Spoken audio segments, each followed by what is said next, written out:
The San Diego Prep Insiders basketball podcast is powered by Jersey Mike's. Jersey Mike's, a sub above. Hey, sports fans, welcome to the playoffs. San Diego Prep Insider boys basketball podcast here to break everything down in the Division II bracket. Christian Pedersen, Tommy Morris, Aaron Bergen, and AJ Bergen also walking around somewhere because, that's just how cool we are. Okay, here I am trying to spin it like we're some sort of ESPN where the athletes come to hang out in our studio, but no, it's just free daycare.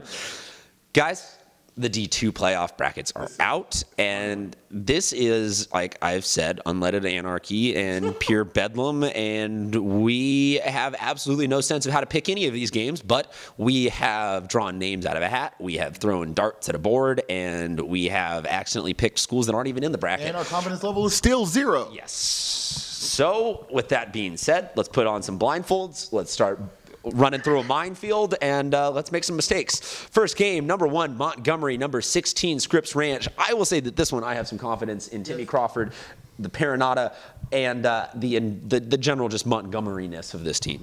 I mean, they've been in our top 10 pretty much all year, so Montgomery. Going Montgomery, too. I mean, a couple of guys that you didn't name that are really, some sleepers. Raheem Williams and Sebastian Morgan. They call him tea time over there. Big-time shooter Morgan and Raheem Williams, one of the more versatile defenders in his senior class. I like this group. Deal. Moving on, the winner of that game will play the winner of number 8, Serra, versus number 9, Francis Parker. Now, guys, we talked about Parker all season long, not necessarily having all of the pieces that they wanted to have at the same time. So is this just they can finally squeeze it all together in the playoffs, or is Serra going to continue to kind of be that team that you don't really know, are they good, are they bad, do they get a signature win here or there, but then they come out of nowhere? This one, the 8-9 is always a toss-up, additionally so with how this one plays out. I will say one thing prefacing this remarks. Serra, I feel bad for them. They were actually, when you look at the Max Prep rankings, they were number 6 or tied for 6. And due to, a couple of things, a tiebreaker that didn't go their way, and then a loss head-to-head with the team below them, they fall from 6 all the way to 8. I mean, and that's just sometimes how the ball bounces. Now they get to face a Francis Parker team that, in my opinion, has a chance to make a run in this bracket, potentially to the finals. Parker has all of their pieces back. Kimo Ferrari, Matt Bender, Max Gwynn are all present and accounted for. This is a very dangerous team, and they have one of the best coaches in San Diego in Jim Thome. I am going with Francis Parker. You said it's too bad for Serra. I say too bad for Montgomery, because that means Montgomery's going to have to play Francis Parker in the next round as a 1 seed. Completely unfair, because Parker's way under slotted. So my confidence interval. Oh, sorry. About Parker, yeah.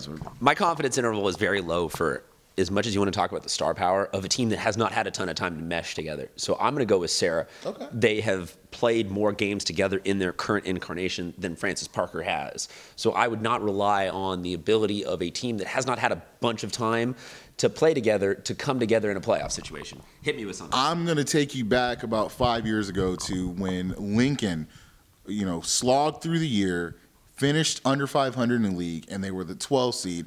And then on the day before the playoffs, Tyree and Tyrell Robinson decided that they were going to come back after picking Oregon for their football careers and their futures, came back and decided we're going to finish out our senior year and play through the playoffs. As a 12 seed, they upset number 5, Morse, upset number 4, San Isidro, and then fought La Costa Canyon down to the wire in the D2 semifinals. This is a very, very similar threat in terms of bracket play, where you've got a team that has a ton of talent that didn't get a chance to play together, but now they have played about 5 or 6 games together under their belt. And this is the same type of scenario where teams are like, really, this is a 9 seed? That's not fair. Life isn't fair. Fair enough. We move on to our next game. Number 5, Otay Ranch. Number 12, Escondido. Guys, I'm going to go with Otay Ranch on this one. We saw a big win against Canyon Crest very early in the season, so they have the pedigree. I like them to win this one. Tommy? I'm going to go with Escondido. They had a really good season this year, regular season. I think they'll continue through the playoffs. I'm going to go Escondido just because this is a home game for Escondido.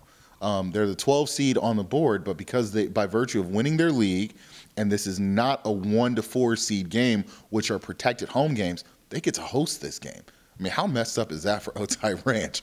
So I'm going to pick Escondido in a very close game. I think their home environment carries them. Our next one, number 4, Westview, number 13, Point Loma. This one is at Westview. And I just have no reason to pick against Westview. I think Point Loma has pieces and could put something together very easily. But Westview, I steer clear of trying to pick against them in the playoffs. So do I. I mean, Point Loma to me, I think the word that describes them is enigmatic. This is a team that. I mean, it's just, it's a puzzle. It really is an enigma when you see this group. They come in the gym, they've got 6'7", 6'6", 6'8" guys that are big and strong and play football, and you've got JL Skinner who's getting D1 scholarships in football. And then you see the product on the court, and it's just like from game to game, it changes, And I think the thing that Westview brings to this game is consistency. Consistency. They are steady as a rock. Smooth and creamy, baby. Exactly. I'm going with the Wolverines. We'll go with Westview too. Again, they have to play in that tough North County. Picked the North County school. I picked way too many North County schools, I think. North County bias. Listen, he said it. I didn't, man. Come on. South of the 8, Jeff Harper Harris, please don't give me grief for what that guy is saying. Jeff, we love you. The two of us were there literally for a podcast. Thank you. That's all I need to say. Number 3, Bishops. Number 14, Morse. It's nighttime, baby, right? Yeah, it's nighttime. Yeah, I mean, we talked about, I think it was a couple weeks ago, who are the biggest sleeper teams or whatever, and mine was the Bishop School. So they got a real shot at this bracket. I'll say this, though. If Moses Mooney leaves high school with football and basketball rings, that's going to frustrate some people because he's a football player. So stop giving football players basketball rings. You know what's so funny about this, though? At the beginning of the year, I would have pegged this to be a potential title matchup. Morse looked really good in the preseason, and they just got smacked with, put it together. Well, just guys dropping like flies, whether it be injury and eligibility.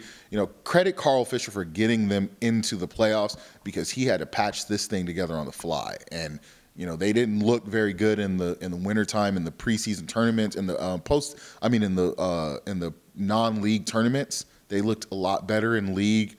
But I still, you got to go Knights. Moving on, number 6, Steele Canyon. Number 11, Eastlake. Guys, potential for an upset, or is Gage Sanders going to lock things down? Tommy? I got Steele Canyon.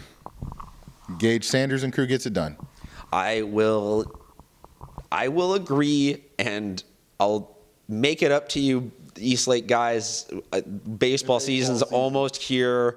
I promise you I will publish the video where I guaranteed you guys would win and yada, yada, yada. Don't get pissed at us for picking against you. Steele Canyon's just a better basketball team. It's nothing disrespectful. You guys are going to go pro in baseball. You're going to make your millions. You can whatever, yada, yada, yada. Unfortunately, Steele Canyon is going to win this playoff game. Grant's going to come find you. Yeah, okay. Big dude. Dude. Take it from one pitcher to another. Unless his name's Nolan Ryan, I ain't scared to fight him. Number 7, Oceanside. Number 10, West Hills. Guys, West Hills going to at least the semis because they are going to force feed Cameron Barry the ball. Correct? No? Disagree? Agree? I disagree with them going that far. I actually think they're going to lose this game at Oceanside, but Cameron Barry will go out shooting. He'll drop 40 in this game. This will be a close one just by virtue of his, prolific scoring ability. But Oceanside is big, physical, and they're the type of team that can wear out the supporting pieces of the Wolfpack. I'm going Oceanside.